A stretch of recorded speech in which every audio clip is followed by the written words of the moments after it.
خطے میں قیام امن کے لیے آئندہ 24 گھنٹے انتہائی اہم قرار دیے جا رہے ہیں۔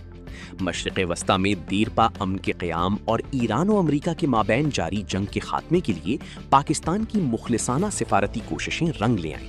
ایرانی نے مذاکرات کے دوسرے دور میں شرکت کے لیے باقاعدہ آمادگی ظاہر کر دی ہے۔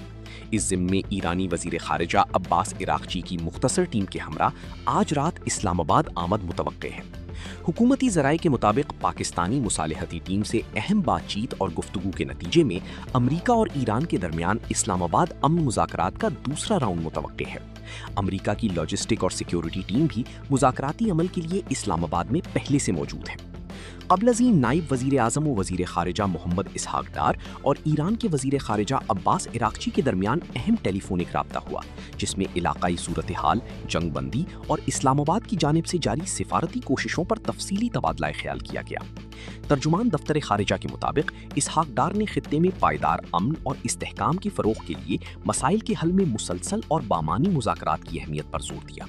انہوں نے اس عزم کا اعادہ کیا کہ پاکستان خطے میں کشیدگی کے خاتمے اور امن کے قیام کے لیے اپنی سفارتی کوششیں جاری رکھے گا۔ ایرانی وزیر خارجہ عباس عراقچی نے اس موقع پر پاکستان کی مثبت اور تعمیری سہولت کاری کے کردار کو سراہا اور خطے میں امن کے لیے اسلام آباد کی کاوشوں کو اہم قرار دیا۔ ترجمان دفتر خارجہ کے مطابق دونوں رہنماؤں نے باہمی رابطوں کو مزید مضبوط بنانے اور آئندہ بھی قریبی رابطے میں رہنے پر اتفاق کیا۔